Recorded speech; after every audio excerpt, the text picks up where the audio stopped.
Hello and welcome to Warhammer Wednesday. In this video I will be unboxing and reviewing the Space Marine Legion Leviathan Contemptor Dreadnought. So one of these will set you back £72. It's a fair bit of money, but apparently they're really excellent in game. They're an incredible looking model and much beefier than your normal Contemptor Dreadnought. So, also I got free shipping on this because I used up one of my sort of free shipping vouchers. So these are the arms that I got with it. So you've got the siege drill there, and also the siege claw. So I'm going to kit him out close combat.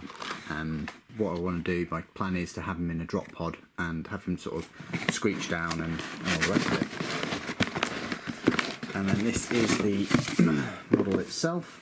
So let's open this. So it comes in one of these normal sort of white boxes. And in here, this is the model. So you might have seen him in my army update video. This has been checked by MB, Men in Black, and this is the instruction book. The Leviathan Dreadnought body. There we are. Components.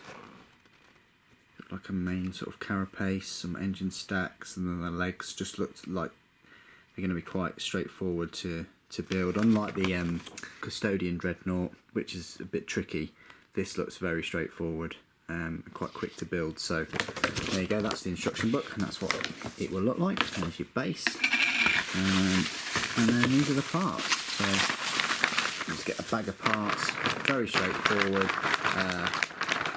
Not much really for your £72 in my opinion. Not an awful lot of resin. Would have been nice if these were sort of £60 or so, but I suppose you do get the weapons with it. But yeah, £72 seems like quite a lot for the model, considering a Custodian Dreadnought is £56, and that looked like it had a similar sort of parts, similar number of parts. Probably had more parts really, but there you go. They're all the bits. I'll open these boxes. Hopefully I won't get any parts. Hopefully I won't lose any parts doing this. There you go. So here are we've got some cabling, and then you get these parts to it.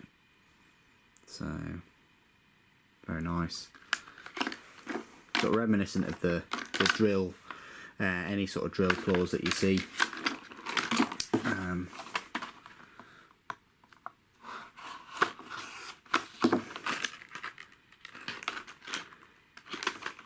And then this is the claw, very sort of pincery type claw with the blades. I think it's got this rule called sever and cut. So there you go. And then this is the bag of bits. I'll just open these. So there you go. And,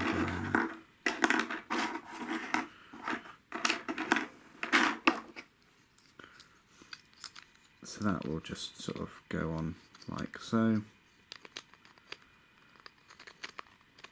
Okay. Like that. Alright, so that will sort of go like that. What I'll do is I'll put these in a tub now, and I'll wash them, and I'll get back to you and show the model completely built. So join me in part 2. And welcome to part 2. Firstly, I'll just say that this model is an absolute monster. It is huge. We'll just zoom out. Build wise, quite straightforward to build. This is the instruction book here. It's one of these newer ones that you normally associate with sort of more expensive models. Certainly not like a £70 odd model. So it's very well outlined, very easy to follow. But one thing I will say is that it only shows you how to assemble the body. It doesn't show you at all how to assemble the arms. I'd never assembled Contemptor arms before. They were new to me. I didn't have a clue. So I just looked at pictures of on the internet of Leviathan arms and just tried to sort of work it out myself. So that's a bit poor in my opinion, that it doesn't give you instructions for the arms, even if it's quite straightforward. I mean, obviously if it was as straightforward as this being one piece and then gluing it onto the Dreadnought, that wouldn't be so, I'd be more forgiving. However, it's not the case. It consists of quite a few parts, and then you have to use a head ride to sort of bend the wires as well. So there are a few steps that they need to address there. But other than that, model was quite straightforward to build. It basically explained that you needed to build the sort of the main body first, and then the legs, and put it in the position that you and put it in your desired position. There's a lot of scope for the position. I think my pose works quite well. He's sort of going to move his left leg forward, but at the same time sort of looking at his next target, about to fire his melter gun that's in there. There's melter guns inside both of those. I've also equipped him with the Volkite chargers, I think they are, and then the Phosphex launcher on the top. It just looks really awesome with that. I'm not a huge fan of these lights, these cutouts. Likewise, I'm sure it probably would look odd if they were completely filled in, or just have them as missiles or something like that. So there you go. I mean, but the model itself is just lovely looking model, lots of detail, and is huge. I'll just show you a quick size comparison, and then we'll go on to the rules and things. So this is next to a normal sort of Space Marine. Hopefully you can see the size wise. He's sort of up to his crotch maybe, so completely dwarfs a Space Marine. And then next to a Contemptor, this is the only sort of posable Contemptor I've got, which is the Custodian Galatus Contemptor Dreadnought. So it's bigger than one of those, especially the arms as well. So that just gives you a sort of comparison.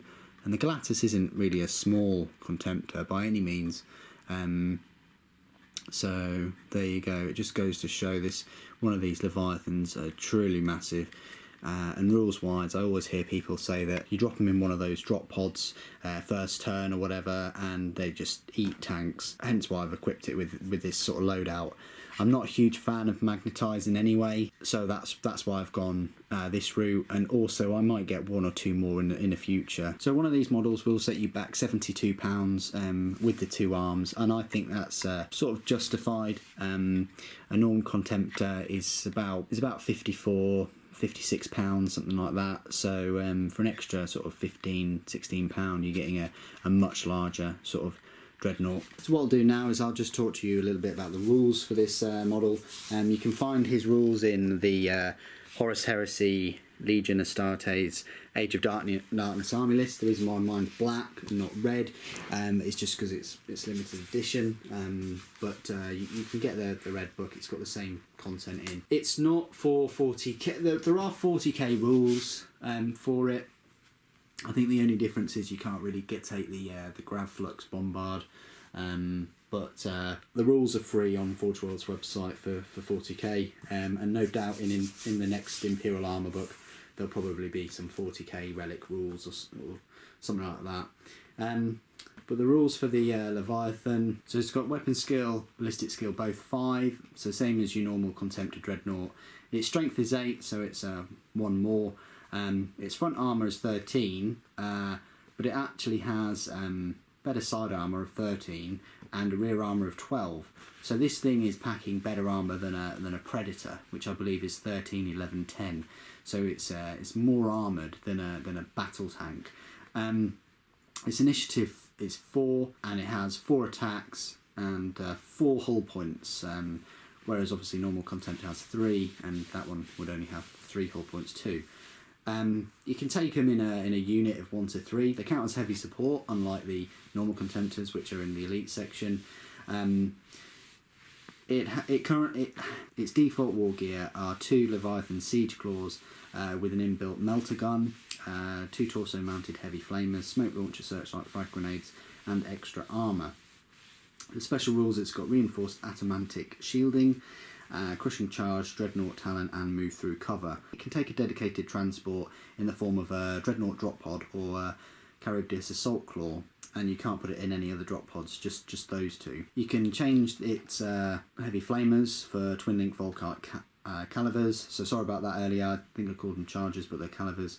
You can change either of the siege claws for a siege drill for 5 points, which is definitely worth doing. You can equip him with armoured ceramite and a phosphex discharger if you wish. Base points, he's coming at 270 points, more than a Land Raider, which is quite a lot. But the damage that he can deal, especially to sort of like super heavy tanks and things, if you drop him nearby, it will usually make his points up in a game. He can also change his siege claws for one of the following weapons. So you can have a Leviathan storm cannon, cyclonic melter lance, or a Gravflux bombard. Its weapon systems, so it comes with these siege claws normally, which times his strength by 2. Now, I remember back in the old days when you power claw on a dreadnought or dreadnought power claw, times his strength up to a maximum of 10 or something like that. But either way, I would read it that the siege claws times his strength by 2. So I would read that as his strength being 16, not a maximum of 10 or anything like that. It's AP2, melee, wrecker, severing cut. Now this severing cut for the siege claws, which is his left armed weapon there, it has this rule called severing cut, which a non-vehicle model suffers an unsaved wound from the weapon. You roll a d6 on a 50-50 chance, so a 4+, you get an additional D3 wounds, and they're all saved separately, but those wounds don't generate more wounds, if that makes sense. So that's pretty cool. Any unsaved, you can have a few more, essentially. And that can stack too, I would have thought. Say you get, I don't know, say he charges and he's got 5 attacks and he uses the siege claw. Say you're really lucky and all of those 5 are unsaved on models. You'll then have 5d3 more wounds. That's the way I sort of read it. So the way I read it is possibly 15 more wounds on top of your base of 5, so 20. That's just the way I read it. Then you've got this siege drill, which again times the strength by 2, is melee and wrecker again, but also armor bane. Obviously armor bane, I think you just roll 2d6 and you add them both together, which is going to be horrific when you've already got a strength of 16. So the ranged weapons, you've got a cyclonic melter lance, which is quite short range, it's only 18 inches, but strength 9, AP 1, you get 3 shots in its melter. So that might be devastating, having the 3 shots vehicle. So you could combine that with a siege drill for great effect. Then you've got the Leviathan storm cannon, which is awesome, but unfortunately it's only at quite short range again at 24 inches. Effective range at 30, obviously, if you move him. But again, I think the Leviathan, in my opinion, is best suited to being deployed by a drop pod and then just chewing up infantry or armour with its melee weapons. But there you go. That's range 24 inches, strength 7, AP 3, which is great, 6 shots and sunder. The Gravflux bombard, again another short range weapon, 18 inches, it's AP 2, it's a heavy 1, pinning large blast, 5 inches, graviton collapse and torsion crusher, and no cover saves. That is potentially pretty awesome. No cover saves allowed, 18 inches, got a nice 5-inch blast, which is like a demolish cannon blast. Graviton collapse, instead of you roll to wound, you roll equal or under the strength on 2d6 or suffer a wound. Against targets with an arm value 3d6 penetration instead. And then that area counts as difficult terrain. And it also has this torsion crusher rule. The hull point damage caused by the weapon is doubled. So although it's only 18 inches, that's quite horrific. And I'd probably say that's better and more multi-purpose than the Cyclonic Melter Lance, in my opinion. Then you've got the Phosphex Discharger, which is the little missile kind of thing on the top of the Leviathan.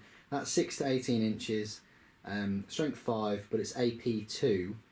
You've got heavy 3, barrage 1 use, blast 3 inches, poisoned 3+, crawling fire, and lingering death. So you've got a lot of like extra little rules in there. The fact that it's barrage, it's got 3 shots, but it's 1 use.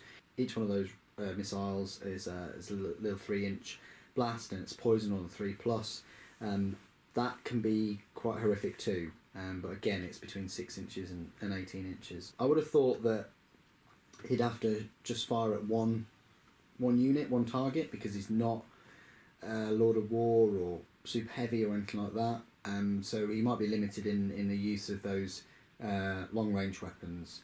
Personally, I want to run one close combat orientated, like this chap is here, and the other one I want to run all guns blazing and have 2 Leviathan storm cannons, and then I might have a third one, possibly, that has a mix of the siege drill and a grav flux bombard. I do like the look of the grav flux bombard as well. Some great painting techniques that people have applied on theirs. And then also, last but not least, another rule, but that's mainly for the main special rule of the Leviathan, which is this crushing charge. It inflicts 2 Hammer of Wrath attacks and gains +1 initiative in the assault phase for any turn in which it is charged, which is incredible too. So it's charging in, and you're getting the initiative 5, as well as this weapon skill 5, as well as the strength ×2. You're either getting Armour Bane or Severing Cut with the 5 attacks. Remember, it's also got this Adamantic Shielding. We've also got this. It's also got another rule regarding its survivability, as well as the 4 hull points, which is this Reinforced Adamantic Shielding. Gives it a 4+ invulnerable save, like throughout the board. So that already is 1 up from a normal Contemptor, which is a 5+ from ranged and a 6+ from melee. So to have a 4+ over the board, there's a 50-50 chance that it's going to survive before the enemy eats away at its hull points. And it also has to get past that sort of extra armour, and also the front and side being 13. Even on the 12, it means that there's going to be difficulties trying to shoot it from the back. And also when it explodes, it's D3 strength and +D3 to the blast. So there you go, that's my unboxing and full review of the Leviathan Dreadnought. I think it's an absolutely incredible model. On initial face value, I thought £72 for a Dreadnought, that's quite a lot. But after watching other people's videos and watching them in games and things, I actually think that that's quite a fair price, really, for sort of the biggest, strongest Dreadnought you can buy that, you know, would do well surviving against a Night Titan that doesn't have an invulnerable save in close combat. It's just got its Iron Shield, which is obviously, you know, that has to be positioned based on the shooting attacks, whereas this thing, it's got the 13 front and sides, with the 12 at the rear, and it's got its 4+ invulnerable save, you know, from ranged and melee, and it can do so much damage with melee weapons. And the ranged weapons are a bit more sort of scenario specific maybe, but the Grav Flux Bombard is definitely one to look out for. So there you go. Thank you ever so much for joining me today. Thank you for watching. The Emperor Protects.